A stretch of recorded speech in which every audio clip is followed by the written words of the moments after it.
And here in Perry County, some members of the community are concerned about county roads, not only for their safety, but for their children. The reason why? Potholes. I'll have those details coming up.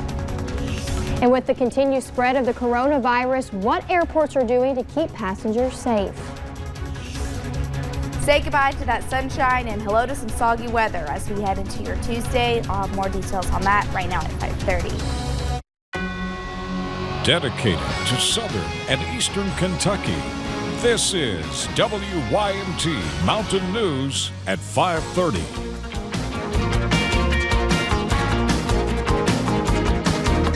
Good evening, I'm Steve Hensley. And I'm Madison Pergram. As spring-like temperatures begin, something else has popped up across the region: potholes. It is an ongoing problem that, in the wake of the recent flooding, has made itself a bigger issue. WYMT's Lacey Roberts talked with someone in the Slimp community of Perry County who says they just want to keep the kids safe. 500 miles of county roads. Well, they're like 6 and 7 inches deep in places, and I mean, when you hit them, I've seen people bust tires. What are they? Potholes. Tony Banks has lived on Beehive Road in the Slimp community for the past 2 decades. Mostly this year's the worst year I've seen them. Roads slanted. Where my son rides a school bus, it's highly dangerous. The roads are so narrow that when you meet the school bus, you can't get by, and they have to hit the potholes. Afraid a school bus may turn over where there is no other side of the road. Judge Executive Scott Alexander says the county is well aware of these issues. And I do understand their concern, and we do care about their safety. We've got several road breaks to where the whole road is gone. Those roads, a major concern since recent flood damage. And we have to prioritize and do what we can with the funding that we have. Not dismissing the issue, but asking for the community to be cautious and patient. Drive with caution. When you see those, report them. Which is what Banks said he has done. Alexander understands the frustration. We may have that scheduled for the day, and then we get pulled off of that to something that appears to us to be more of a priority at that time. And while we all like issues addressed immediately, it does take time. In Perry County, Lacey Roberts, WYMT Mountain News. And Judge Alexander says if you want to report a pothole problem, you can do so by calling the Perry County Garage.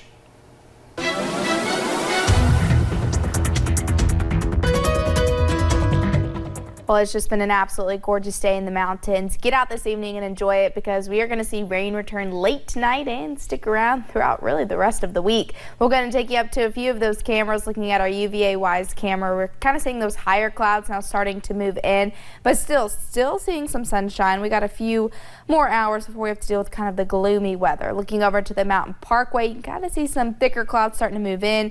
Sun still shining nicely over there, and it's the temperatures outside that are making it feel really awesome. Looking into the Big Sandy region, near 70 degrees, Moorhead, Jackson, Prestonsburg, 68 in Pikeville, 69 here in Hazard. A little bit cooler down into Williamsburg, 64, but still feeling pretty good. Winds coming up from the south-southwest, anywhere from about 5, 10, 15 miles per hour. A little bit gusty out there, but that's what's made it so nice and warm for today.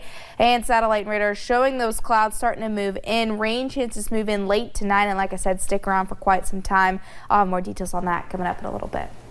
Thank you, Paige. Well, many travelers are concerned about the spread of the coronavirus, and so are the country's major airlines. Chelsea Jones went to Bluegrass Airport in Lexington today to see what precautions are being taken there.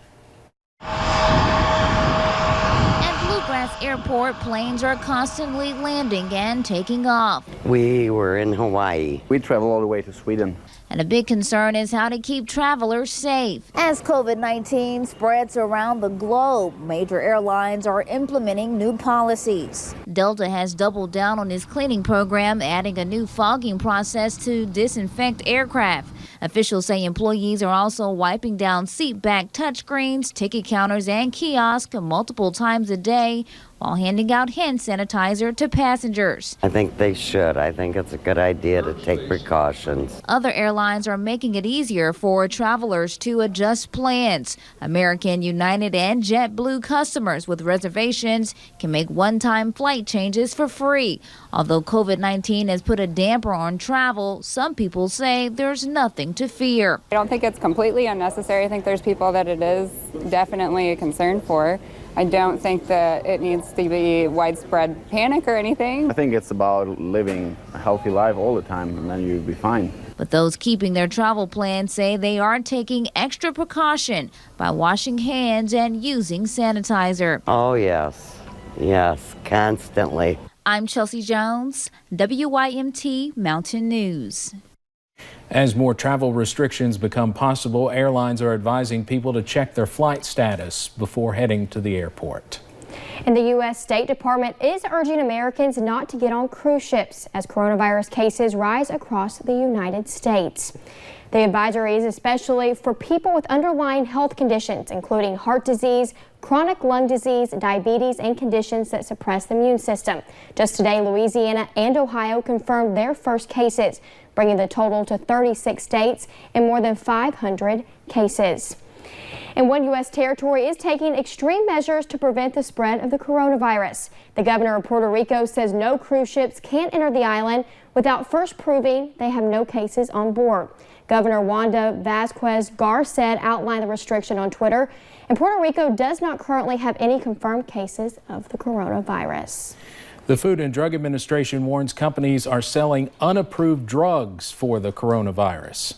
Now, officials say the drugs, quote, pose significant risk to patient health and violate federal law.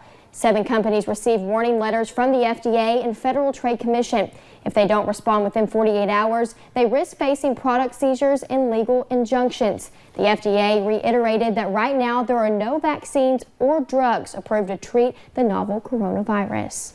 A historic collapse in oil prices late Sunday after Saudi Arabia shocked the market by launching a price war against one-time ally Russia.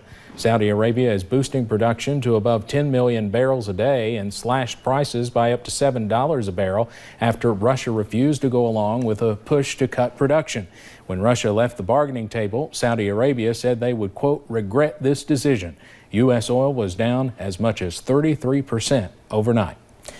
Voters in 6 more states weigh in tomorrow in the next round of presidential primaries and caucuses. And the biggest prize is the battleground state of Michigan. The state was won by President Trump in 2019 by less than 0.5%.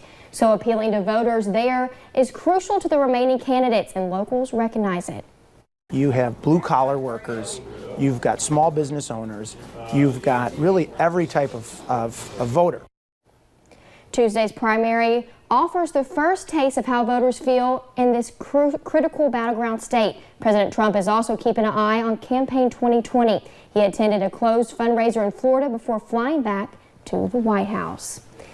And the United States is now withdrawing troops from Afghanistan. The U.S. official says it is part of the initial drawdown to 8,600 required by the U.S. Taliban peace agreement. There are currently more than 12,000 troops there, and if the Taliban meets the conditions of the peace agreement, the remaining U.S. troops are supposed to depart the country within 14 months. Jack Dorsey will stay on as CEO of Twitter after a challenge from a major investor. In late February, Elliott Management took a large stake in Twitter and pushed for changes, including Dorsey's replacement. Twitter and Elliott Management said today they reached an agreement to allow Dorsey to remain CEO. The deal includes adding 2 new members to Twitter's board of directors. A Louisiana driver was riding around with an expired license plate that hadn't been renewed since 1997. Well, Louisiana drivers are supposed to renew their tags every 2 years. Slidell police said the driver told an officer he's been busy and totally forgot for 23 years. The driver apologized and told the officer he would take care of it once he got home. No word on whether he was ticketed or got off with a warning. Long time to forget something. Coming up on Mountain News at 5:30, it's supposed to be a special day in someone's life, but not everyone can afford to celebrate. How one school is trying to change that. And temperatures, well, they'll be warm tonight, low to mid-50s, but rain chances return late tonight and all day tomorrow. We'll break down that forecast coming up.